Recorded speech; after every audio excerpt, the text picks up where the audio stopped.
ಅಂದ್ರೆ ನಾನೀಗ ತಾಯಿ ಅನ್ನೋದನ್ನ ಸಂಪೂರ್ಣವಾಗಿ ಮರ್ತ್ಬಿಡ್ಬೇಕಾ? ಹೌದು ಅತ್ತೆ, ಬೇರೆ ದಾರಿನೇ ಇಲ್ಲ. ದಯವಿಟ್ಟು ಗಟ್ಟಿ ಮನ್ಸು ಮಾಡ್ಕೊಳ್ಳಿ. ಏನ್ ಮಾತು ಅಂತ ಆಡ್ತಿದ್ಯಾ ಸೇವಂತಿ? ನಿನ್ಗೆ ಒಂದ್ ಜೀವಕ್ಕಿಂತ ಕಾನೂನೇ ಹೆಚ್ಚಾಗೋಯ್ತಾ? ಸೇವಂತಿ, ನೀನ್ ಈ ಮನೆಗ್ ಸೊಸೆಯಾಗಿ ಬಂದಾಗಿಂದ ನನ್ಗಿಂತ ಹೆಚ್ಚಾಗಿ ಅಶ್ವಿನ್ ನಿನ್ ನೆರಳಲ್ಲೇ ಬೆಳೆದಿದ್ದಾನೆ. ನಿನ್ನಿಂದಾಗಿ ಅವನ್ ಬದುಕ್ನ ಕಟ್ಕೊಂಡ. ಈಗ ಅವನ್ನ ಅಪರಾಧಿಯಾಗಿ ಮಾಡಿ ಸಾವಿನ ದೌಡೆಗ್ ದುಡ್ತೀಯಾ? ಇದು ನಿನಗ್ ಸರಿ ಅನ್ಸುತ್ತಾ? ನೋಡಿ ಅತ್ತೆ, ಅಶ್ವಿನ್ ಏನು ಅಂತ ಹತ್ತಿರದಿಂದ ನೋಡಿದ್ರಿಂದಾನೆ ಅವನು ಏನು ಅಂತ ನಾನು ತುಂಬಾ ಚೆನ್ನಾಗಿ ಅರ್ಥ ಮಾಡ್ಕೊಂಡಿದ್ದೀನಿ. ಅವನ ಅತ್ತಿಗೆಯಾಗಿ ಅವನು ನಿರಪರಾಧಿ ಆಗಿರ್ಲಿ ಅಂತಾನೆ ನಾನು ಬಯಸ್ತೀನಿ. ಆದ್ರೆ ಒಬ್ಬ ಲಾಯರ್ ಆಗಿ ಅವನ್ ತಪ್ಪು ಮಾಡಿರೋದೇ ನಿಜ ಆಗಿದ್ರೆ ಅವನಿಗೆ ಶಿಕ್ಷೆ ಆಗ್ಬೇಕು ಅಂತಾನೆ ನನ್ನ ಅನಿಸಿಕೆ.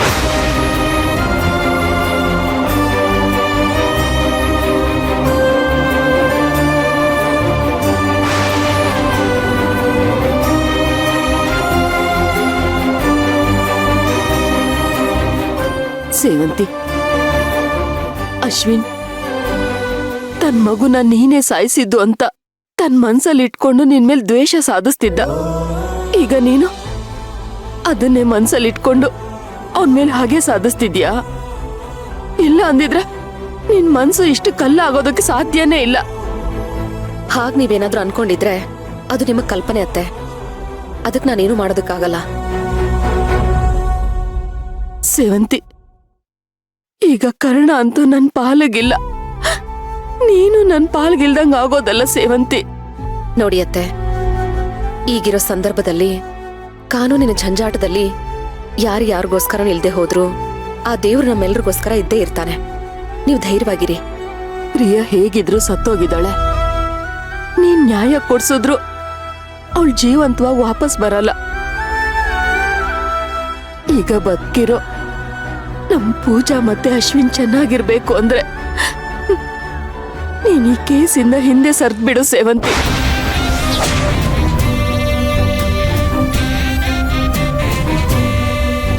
ಹೇಳು ಸೇವಂತಿ, ಈ ಕೇಸಿಂದ ಹಿಂದೆ ಸರಿತೀಯಾ? ಏನತ್ತೆ ನೀವು ಈ ತರ ಯೋಚನೆ ಮಾಡ್ತಾ ಇದ್ದೀರಾ? ತಪ್ಪತ್ತೆ, ತುಂಬಾ ತಪ್ಪು. ಅಂಗಾಲಿಗೆ ಹೇಸಿಗೆ ಇಲ್ಲ, ಕರಳಿಗೆ ನಾಚಿಕೆ ಇಲ್ಲ ಅನ್ನೋ ಮಾತನ್ನ ನಾನು ಒಪ್ತೀನಿ. ಆದ್ರೆ ಇಷ್ಟು ಜೀವನ ಅನುಭವ ಇರೋ ನೀವು ಈ ತರ ಎಲ್ಲ ಮಾತಾಡಿ ನನ್ನನ್ನ ಧರ್ಮ ಸಂಕಟಕ್ಕೆ ಸಿಕ್ಕಾಕ್ಸ್ಬಾರ್ದು. ನೋಡಿ, ನಾನಲ್ದೆ ಹೋದ್ರು ಈ ಜಾಗಕ್ಕೆ ಮತ್ತೊಬ್ಬ ಲಾಯರ್ ಬರ್ತಾರೆ. ಅವಾಗೇನ್ ಮಾಡ್ತೀರಾ? ನಾನಾಗ್ಲೇ ಹೇಳಿದ ಹಾಗೆ ಕೋರ್ಟಲ್ಲಿ ನಮ್ ಸೆಂಟಿಮೆಂಟ್ಸ್ಗಾಗ್ಲಿ ಎಮೋಷನ್ಸ್ಗಾಗ್ಲಿ ಯಾವುದೇ ಬೆಲೆ ಇರೋದಿಲ್ಲ. ಅಲ್ಲಿ ಬೆಲೆ ಇರೋದು ಬರೀ ಸಾಕ್ಷ್ಯಾಧಾರಗಳಿಗೆ ಮಾತ್ರ. ಅಲ್ಲ, ಕೊಲೆ ಆಗಿರೋ ಪ್ರಿಯಾ ಕೂಡ ಒಬ್ರಿಗೆ ಮಗಳು, ಒಬ್ರಿಗೆ ಹೆಂಡತಿ, ಮೇಲಾಗಿ ನಿಮಗ್ ಸೊಸೆ ಅತ್ತೆ. ಅವಳಿಗೆ ಸಂಬಂಧಪಟ್ಟಿರೋ ಭಾವನೆಗೂ ನಾವು ಬೆಲೆ ಕೊಡ್ಬೇಕಲ್ವಾ? ಅಲ್ಲ ಸೇವಂತಿ. ಅತ್ತೆ ಪ್ಲೀಸ್, ನೀವೇನು ಹೇಳ್ಬೇಡಿ. ನಿಮ್ ಭಾವನೆಗಳಿಗೆ ಹರ್ಟ್ ಮಾಡ್ಬೇಕು ಅನ್ನೋ ಉದ್ದೇಶದಿಂದ ನಾನು ಈ ತರ ಎಲ್ಲ ಹೇಳ್ತಾ ಇಲ್ಲ. ದಯವಿಟ್ಟು ವಾಸ್ತವನ ಅರ್ಥ ಮಾಡ್ಕೊಳ್ಳಿ. ನಾನಾಗ್ಲಿ ಅರ್ಜುನ್ ಸರ್ ಆಗ್ಲಿ ಯಾವುದೇ ವ್ಯಕ್ತಿ ಪರವಾಗಿ ನಿಂತ್ಕೊಂಡು ವಾದ ಮಾಡ್ತಾ ಇಲ್ಲ. ಬದಲಾಗಿ ನ್ಯಾಯದ ಪರವಾಗಿ ನಿಂತ್ಕೊಂಡು ವಾದ ಮಾಡ್ತಾ ಇದ್ದೀವಿ. ನಮಗೆ ನ್ಯಾಯ ಗೆಲ್ಬೇಕು, ಅಷ್ಟೇ ನಮ್ಮ ಉದ್ದೇಶ.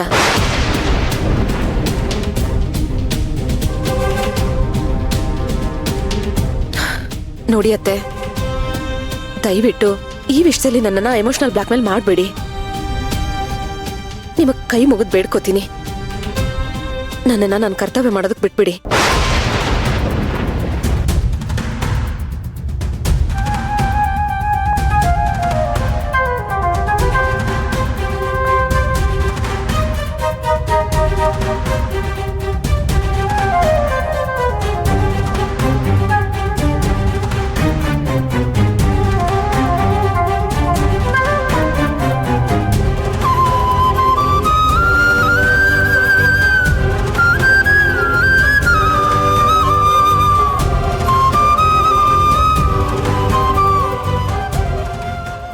ಕೀಳಾಗಿರೋ ಪ್ರಿಯಾ ಕೂಡ ಒಬ್ರಿಗೆ ಮಗಳು, ಒಬ್ರಿಗೆ ಹೆಂಡತಿ, ಮೇಲಾಗಿ ನಿಮಗ್ ಸೊಸೆ ಅತ್ತೆ. ಅವಳಿಗೆ ಸಂಬಂಧಪಟ್ಟಿರೋ ಭಾವನೆಗೂ ನಾವು ಬೆಲೆ ಕೊಡ್ಬೇಕಲ್ವಾ?